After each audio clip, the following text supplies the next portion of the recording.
What's up? I'm Dan Friedenberg, and this is another Chance Encounter.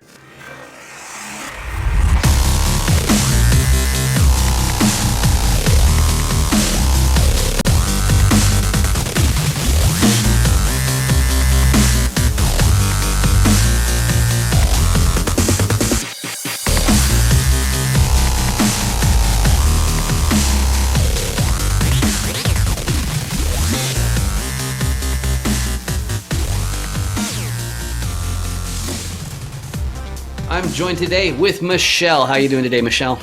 I'm doing fantastic. How are you? I'm fantastic because my very favorite audience member is here today. Why are they here today? It's because this is a chance encounter. And what do we do here? We interview commercial real estate investors. We figure out how the business works as a whole, but more importantly, how my guest fits into that. Why do we do that? Part of it's because we have to, but the other reason is because we need to make sure that you know how to communicate effectively on the topic of commercial real estate. So I go through the 5 distinct motivations, and then I go through the 6 different roles in a commercial deal, and then I say, hey, which one's you to my guest? But before we get too excited, Michelle, can you please introduce yourself to the audience? Yes, my name is Michelle Kimbro. I'm a general partner of Empire Investment Group, and we play in the energy space, specifically around carbon capture technology. All right, beautiful stuff, beautiful stuff. Okay, so first we always go through the motivations. So I'm going to pull that up right here, which is not that tab, it's this one over here. And then I end up hitting this, and then I hit that, and then I hit this, and ta-da, there it is. Okay, so for Ah, commercial investors, we have these 5 different main motivations. We'll see which of these apply to you, because even newbies know why they're doing it. They just don't necessarily know what they're going to do. So the first motivation for making a commercial acquisition is some people need to preserve their purchasing power. In other words, they already have a number of assets. They get cash flow from that, and they depend on that cash flow to make ends meet. When inflation rears its ugly head, the only fix is to make another acquisition because otherwise inflation will ruin the party. So that's the first motivation. That's not my big one. My big one is trading time directly for wealth instead of for wages or salary. I've got a background in technology. I was working for a CRM company, and one of the problems of getting wage or salary for your income is you're paying more in tax than anybody else. So it hit me. It's like, well, why don't I pivot my tech skills into something where I'm getting equity instead? And then that way I'm accumulating wealth in a much faster way. So that's what I'm up to with this whole process. But most people that I ask, they are more focused on either fast tracking retirement or some version of taking control of their own time. So maybe that means working fewer months per year or fewer weeks per month or fewer hours per week, whatever it is. That's what they're up to. They're looking to, shift down, like downshift a few gears, take it easy. Maybe they want to become an accredited investor and live someplace where the cost of living is low. But that's different from the next 2 groups. The next one, they're so ambitious, they want to buy their entire hometown. They want to make sure that their great grandchildren never have to hold down a day job. They're going to keep hustling into their 90s. And that makes a fantastic team member because they're not just going to disappear on the other side of the planet. The other group that's going to keep on it, they've found some sector of society, or maybe it's the environment, or maybe it's animals. Maybe they want to send people to space. Who knows what it is? I like to pretend that, oh, they're trying to save the world. But regardless, if you understand that finances are the most important vehicle for making a huge impact on society, like as a single person, you can only do so much. But if you have the financial backing, you can do so much more. This is why some people are making more commercial acquisitions. So out of those, Michelle, what combination of them resonate with you? What describes you best? ooh, trading time for money. And I think your last one, because helping people is important. And I think the investment that we have is big. So my goal, since this is the last year to really leverage 100% bonus depreciation, is to help those people that are in the 35% tax bracket lower their taxable income legally and generate passive income. So that's a huge one for me. Beautiful, beautiful. So the next part that I go through is going through the core competencies, and that's it's very skewed towards commercial real estate investing. So we'll make any tweaks that are necessary for your ideal deals or whatnot. But I'll go through those, and you'll figure out that there are lots of similarities regardless of what it is. I'll compare it to a website just since that's something I'm familiar with. That's going to be a little bit different. So the first role you need to know about is the repositioner role, and that is the acquisitions person. Okay, they're buying, they're finding more properties. The repositioner part means that they're also figuring out how they can change it, and the idea is so they can find more upside. They can make more money with that property than it does right now.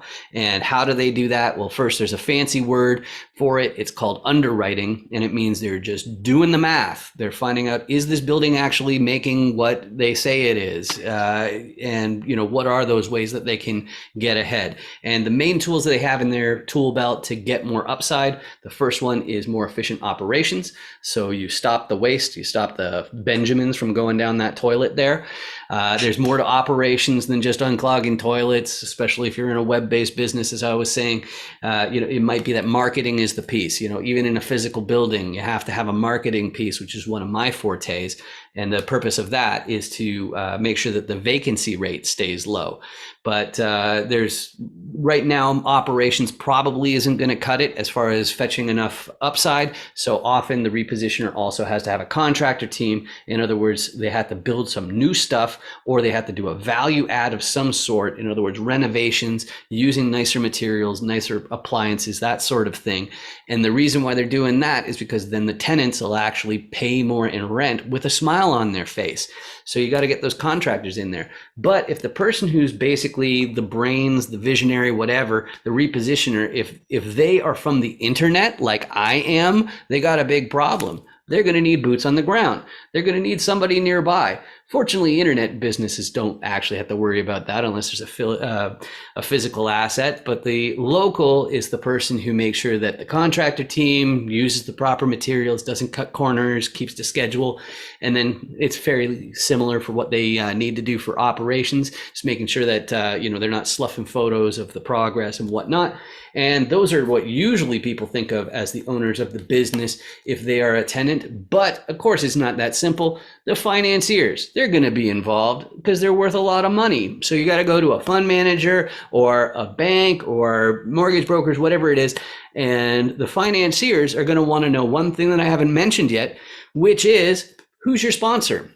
And one of the problems of a lot of coaching programs in commercial real estate and other types of real estate is they'll kind of gloss over this piece. And let me explain what they're up to. If you want to own a big asset, let's say it's like a 350 unit apartment complex, okay? If you want to be eligible for a loan, you have to have somebody in the fold who already owns a similar asset, okay? So somebody already owns like a 350 unit apartment complex. Even if you're Elon Musk, okay? You have to have somebody, if you want the loan, who already owns a similar asset. There are a couple other requirements. One is you have to have a certain amount of liquidity. And then the other thing is you have to have a balance sheet of at least the amount of the loan.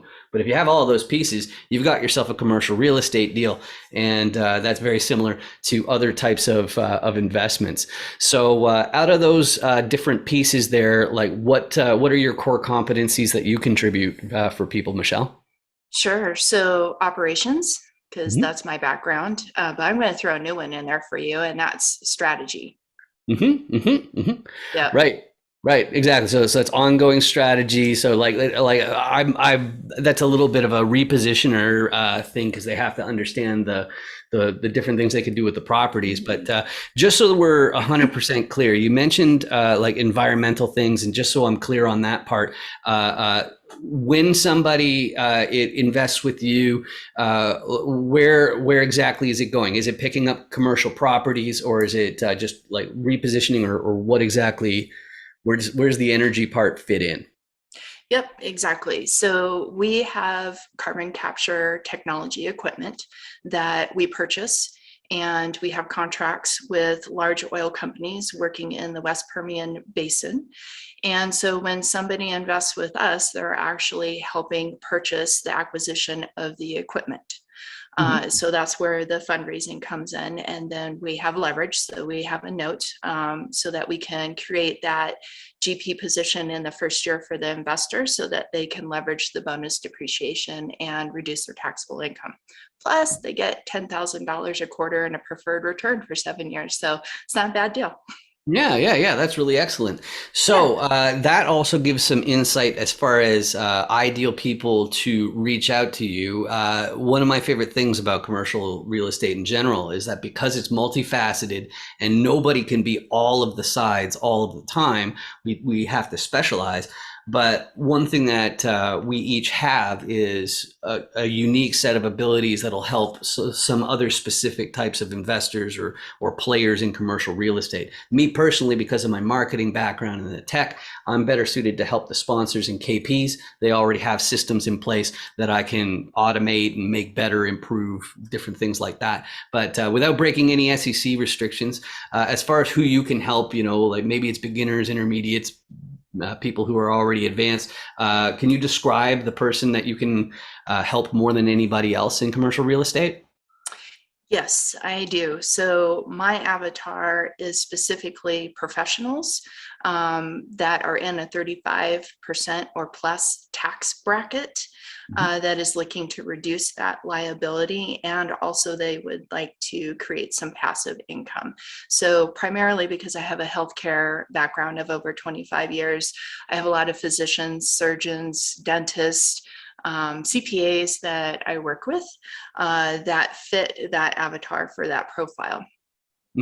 All right, beautiful. And then as far as the properties themselves go, I always ask for the ideal property. And just so you know, when commercial investors are talking about an ideal property, there's three and a half things that they're really asking. The first one is geography. So what state, what county, what neighborhood, where is the property? Can you describe that in any way? Second one, especially will be in multifamily and whatnot. It'll be the unit count. That's also true in self-storage, mobile home parks, things like that. If it's industrial, or then it'll be square footage.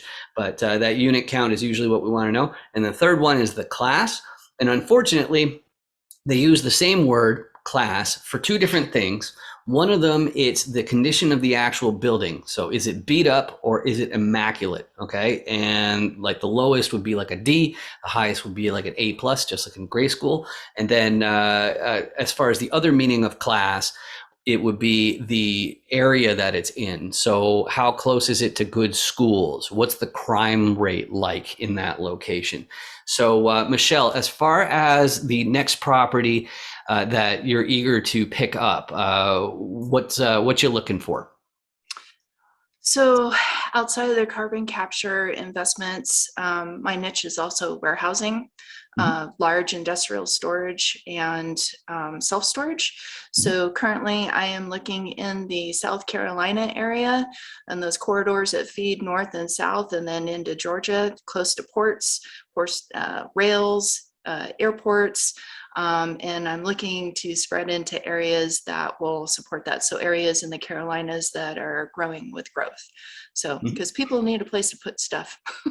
Definitely, definitely. Yeah, it's the storage. It's one of my favorites as well. Just because you don't have to evict stuff, but you do have to evict people. But Right. as far as reaching out for you to you, you mentioned the different things that are in your sweet spot. So we ended up meeting through Yona's challenge, if my recollection serves, and through LinkedIn and all that sort of stuff. I spend a ton of time there.